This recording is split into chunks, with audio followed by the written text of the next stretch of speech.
Bapak Ibu yang terkasih, saudara-saudari, kadang-kadang dengan spontan seorang ibu suka bercerita tentang anaknya.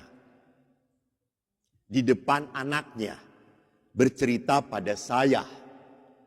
Dia berceritanya seperti ini, Romo, wah, waktu dia kecil, aduh Romo sangat merepotkan, repot. Dia itu kalau malam suka nangis tiba-tiba. Sehingga saya tuh tidak bisa tidur nyenyak. Dia ditinggal sedikit saja nangis. Makan, lapar sedikit, nangis, jerit-jerit. Pokoknya dia itu sangat tergantung saya. Sampai saya itu tidak bisa istirahat ngurus anak saya ini, Romo. Memang repot. Bahkan kalau dia mau minum, Romo, saya belum buka kutang pun dia sudah nyosor. Ini namanya seorang ibu cerita tentang anaknya. Saudara-saudari yang terkasih, semua diceritakan ibu ini kepada saya bukan supaya anaknya malu.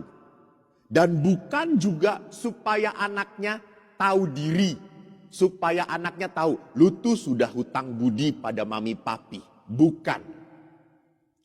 Justru semua ini dikisahkan oleh seorang ibu untuk memperlihatkan apa? Bahwa anak ini berharga. Anak ini dikasihi. Anak ini spesial. Maka dia ceritakan. Maka tentunya ceritanya pun bukan cerita dengan penuh kesakitan. Justru cerita dengan penuh rasa sayang. Demikian pula kita harus cermati bahwa peristiwa wafat Yesus dikisahkan cukup panjang di dalam Injil. Matius, Markus, Lukas, penginjil Yohanes pun. Bahkan mereka mengisahkan dengan cara mereka sendiri. Lalu kenapa sampai kisah wafat Yesus harus, besar. Saya tidak ngomong dibesar-besarkan, enggak, memang besar. Besar sekali. Supaya apa? Supaya kita sadar bahwa kita dicintai dan berharga bagi Tuhan. Tetapi jangan berhenti kita sadar dicintai, berharga di mata Tuhan. Tidak boleh berhenti di situ. Kita harus mengikuti. Nah, ini yang beratnya. Karena Yesus tadi ngomong, barang siapa mau mengikuti aku, ia harus menyangkal diri, mengikul salib dan mengikuti aku. Ini formulasinya jelas banget. Menyangkal diri, memikul salib dan mengikuti aku. Bapak Ibu, saudara-saudara, jangan pernah berpikir bahwa Kristianitas itu adalah agama yang menikmati penderitaan. Bukan. Kita bukan agama yang masokis. Senang menderitakan, ada orang yang senang self-harm. Rusak. Ada yang menikmati kesakitan. Ada. Kita bukan agama yang seperti itu.